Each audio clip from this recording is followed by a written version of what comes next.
and welcome to Business News today. Today we have with us Damilola Mogaji and his many things. I will leave him to introduce himself on those many things that he stands for. So Damilola Mogaji, please kindly introduce yourself. Hi guys, my name is Damilola Mogaji. I am many things. Program manager at NOVED Africa, program manager and operations at SparkHub NG, and a public speaker, social impact mobilizer, right? And one of the biggest influencer on campus for Africa. For Africa, not just Yeah. in OAU, just for OAU. So you do something really good with your initiative, especially for USS that just concluded. Yeah. Would like to know what are the problems you are trying to tackle that you're trying to solve. So two things majorly. The first one is unemployment in Africa narrowed to graduate unemployment. One of the main things that contributes to unemployment is graduate unemployment. And graduate unemployment is simply that there are jobs, but graduates are not qualified For the jobs. So it just does not sit well with me, and this is the main thing that drives the work that we are doing.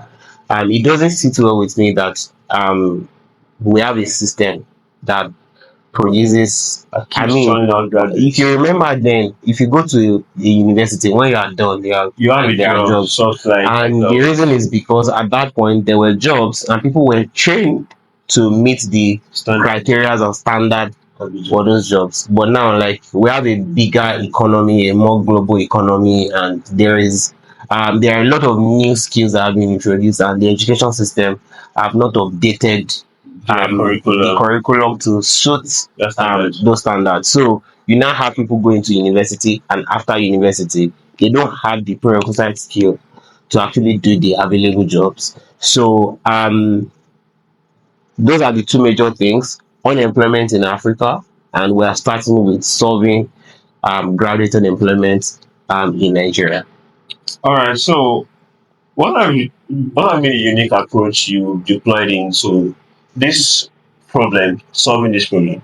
So also, first is through education. So we have initiatives that is focused on helping undergraduates re-engineer their mindset, letting them understand that we're in a global economy, and letting them know the skills that are required, right, for them to thrive after school, get jobs, or even create jobs after school. We are currently also building a platform, right?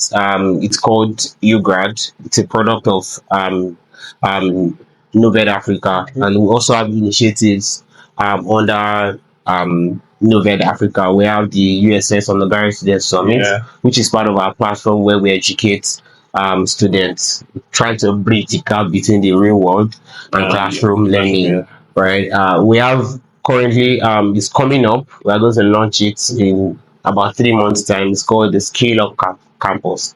So our focus is to scale up the next generation of students from across Africa, young people. So it's going to be something that we're going to like interact with a lot of partners, a lot of learning partners, individuals like you who have skill and have studios like yours partner with us, train like 2-3 students, and we provide them with access to platforms where they can learn management skill, marketing skill, to actually apply what they learn from you. And at the end of the day, when they are done, they don't necessarily even have to be waiting for a job, right? They can start out. So people like Yemi King started from OAU as a student, and like he's doing well. Somebody like you have started, and I'm sure that when you're done, like you're going to go big, and a lot of other people like that.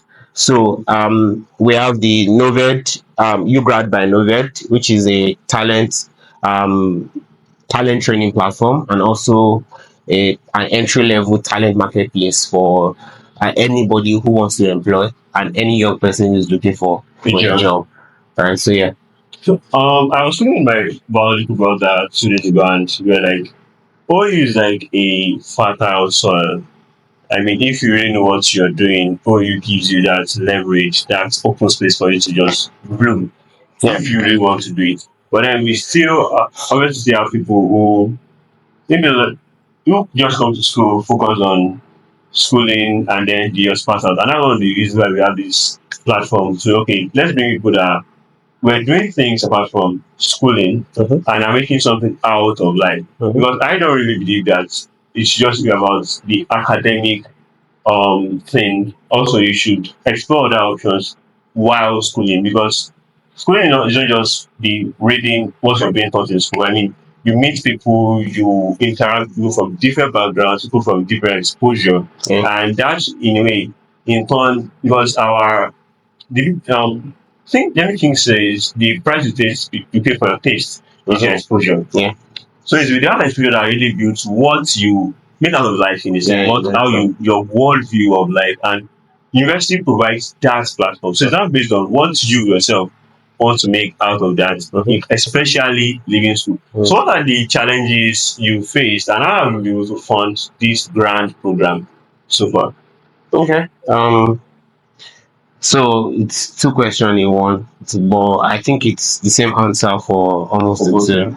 So basically, the major challenge is funding. If we had access to more fund, we'll be able to like do like um bigger work or make bigger impact.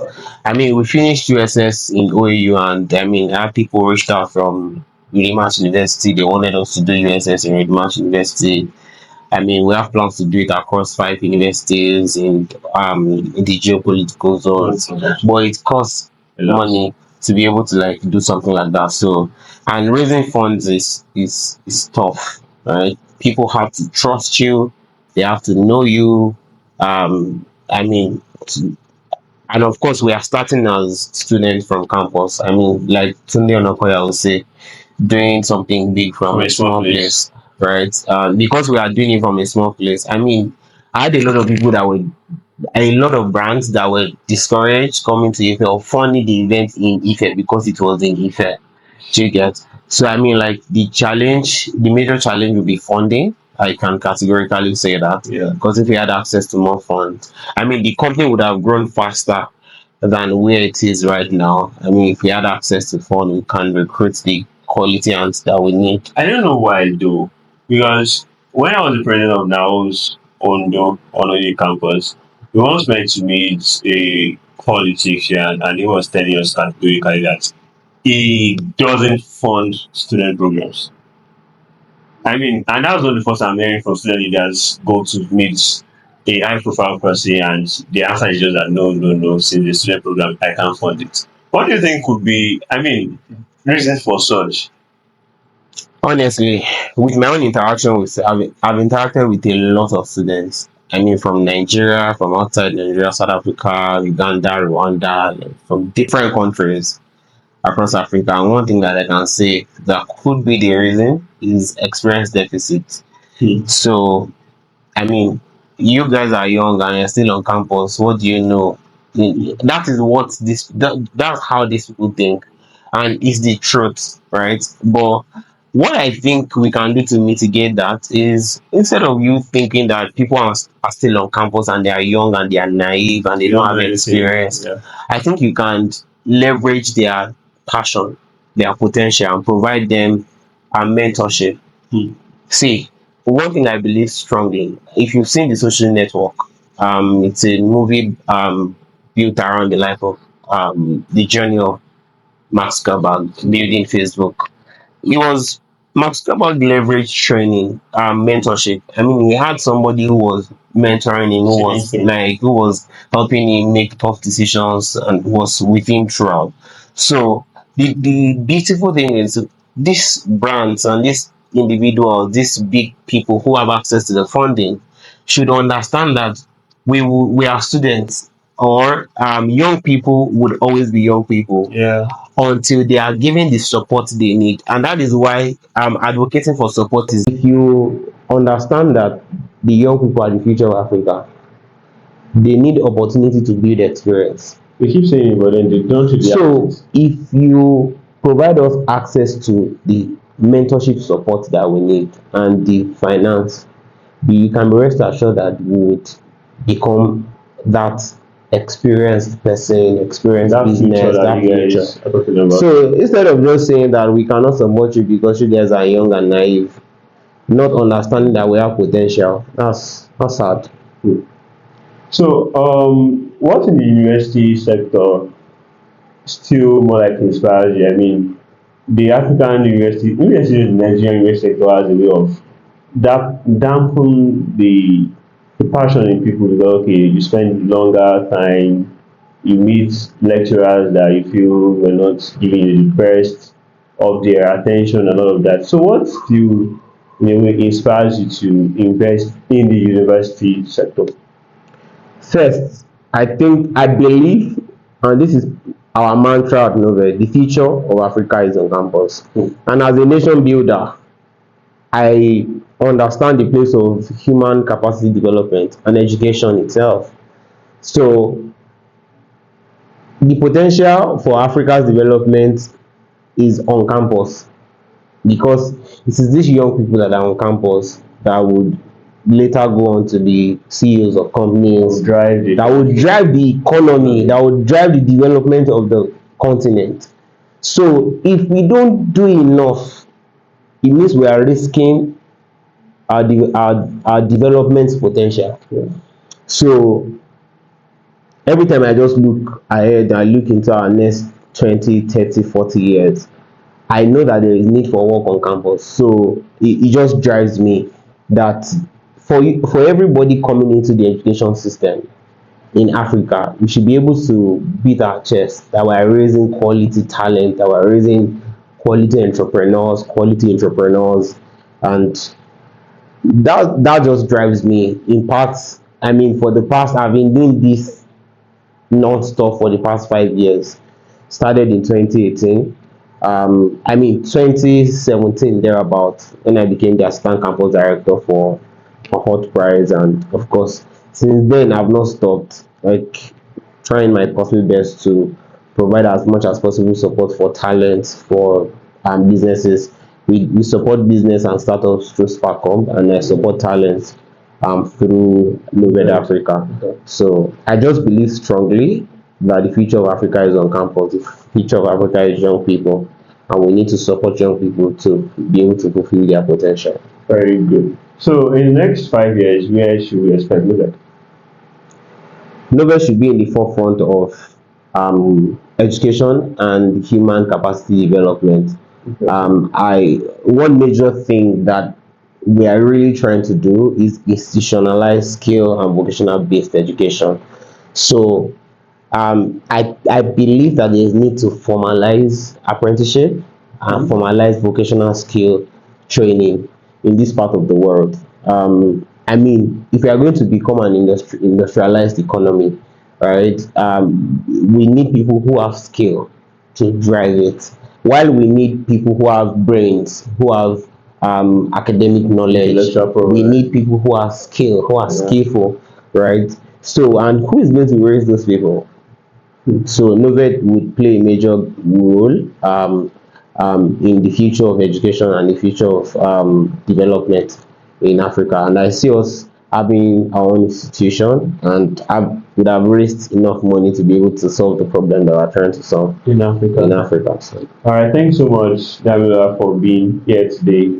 We also keep having more people come here to give enlightening about how business in a way is being done. I mean, not just business as far buying and selling, but then sometimes people have a lot of things to offer that you can't really place a price on. So people have ways of thinking of the future that you can't maybe put a pinhole on. Okay, this is how this thing could be done. And this platform really gives them the more like leverage for you to come across with them that and talk about the things that bond them, there are things that keep them up at night. And subscribe and like and follow and share so that more people could come across these gems being dropping here every week. Thanks so much, Damilola. Thank you so much. Thank you. Thank you.